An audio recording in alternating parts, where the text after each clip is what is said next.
Who is the girl I see standing here? Okay guys, on na natin ang fire. So, kukuha tayo ng butter kasi butter ang gamitin natin. Hindi tayo pwede gumamit ng hindi butter, guys. Hindi pwede maggamit ng oil. Kapag magluto kayo ng hot cake, pancake, dapat butter. Ano ba yan? Kaloka. Yung damit ko, guys, gisi-gisi na. Pero, i-break ko yan. I-break na din yan. Ano ko yan?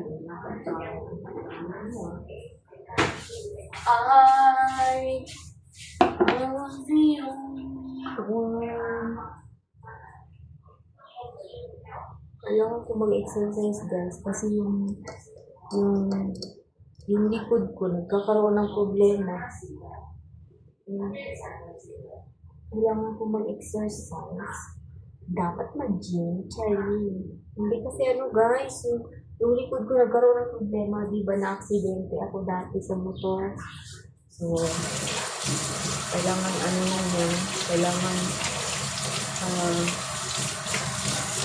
kailangan nilo. Pero wala na akong tahan. Uwi ako, wala rin, hindi na mapahilo.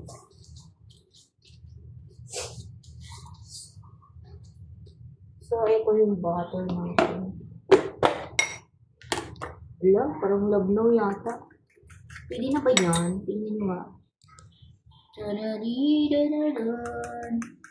Tapos yung butter ko, konti na lang. Hindi kasi may bago akong butter din.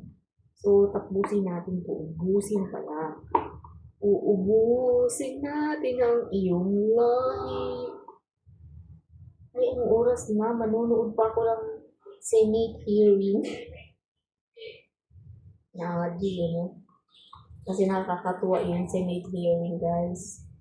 Imbis na makapulot ka ng aral, makapulot ka ng tawanan. Mga tawang na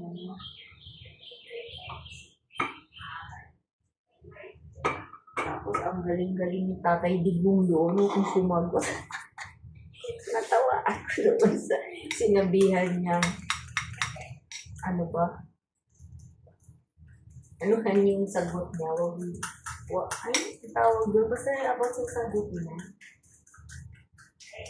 Kasi ang gusto ng nagtatanong, yes or no lang. Kasi Tatay Digong nagsasabi, full talaga, explain na kasi. Yun kasi, minsan nakakalimutan rin. Tanong sila ng tanong, galit na galit pa sila, magtanong. Ay, kahit anong tanong nila, wala sila makukuha.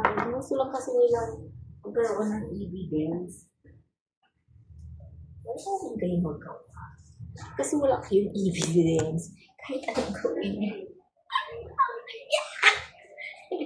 Tatay Digong pa rin ako. Sana nga, wish ko nga, tumakbo ulit si Tatay Digong. Yay! Kasi sabi niya, kung anong nagawa niya, doblado ang gagawin. O, diba? Kaya iboto na natin. Kapag tumakbo ulit.